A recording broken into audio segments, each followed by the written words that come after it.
Nous allons délibérer pour demander, malgré les conclusions du commissaire enquêteur, qui contredisent son prédécesseur sur le précédent rapport qui nous accordait un avis favorable à l'aménagement d'un lieu de petite enfance, pour demander au préfet des Alpes-Maritimes de nous accorder la déclaration d'utilité publique, sachant que le préfet Colrat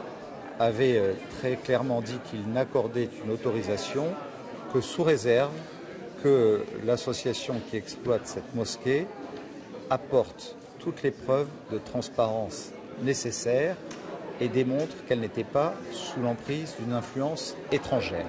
Or, toutes ces conditions n'étant pas réunies,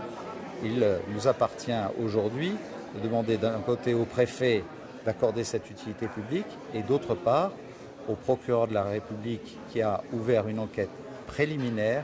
de bien vouloir apporter rapidement ses conclusions sur cet aspect lié à la transparence. Sur quel fait vous vous basez pour dire que ce n'est pas transparent ? Bien, la presse a eu connaissance de l'article 40 que nous avons déposé auprès du procureur de la République et qui démontre qu'il y a près de 755 000 € de travaux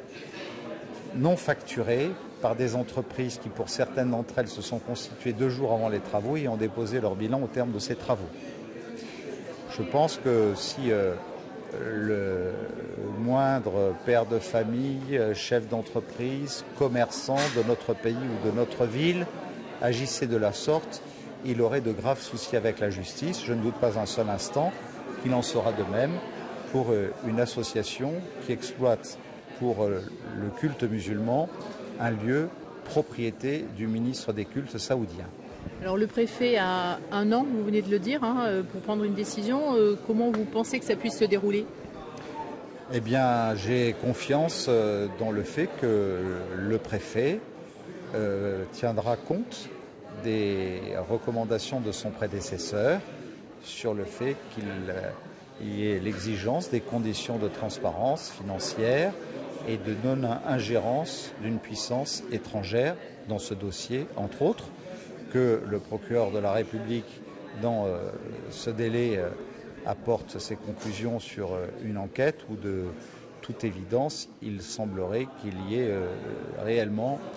matière à retenir des infractions avérées. Dernière question, vous ne redoutez pas des problèmes d'ordre public à ceux qui reprochent votre acharnement ?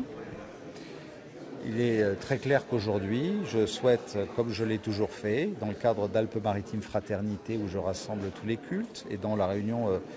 du Conseil des cultes musulmans avec ceux qui représentent l'islam de France, notamment le vice-président régional du culte musulman, que le bail que nous avons voté au conseil municipal pour permettre à l'ouest de la ville un lieu de culte transparent s'établisse, démontre en tout cas que nous ne sommes pas dans l'acharnement, nous sommes simplement dans le fait que plus que jamais nous voulons protéger les Niçois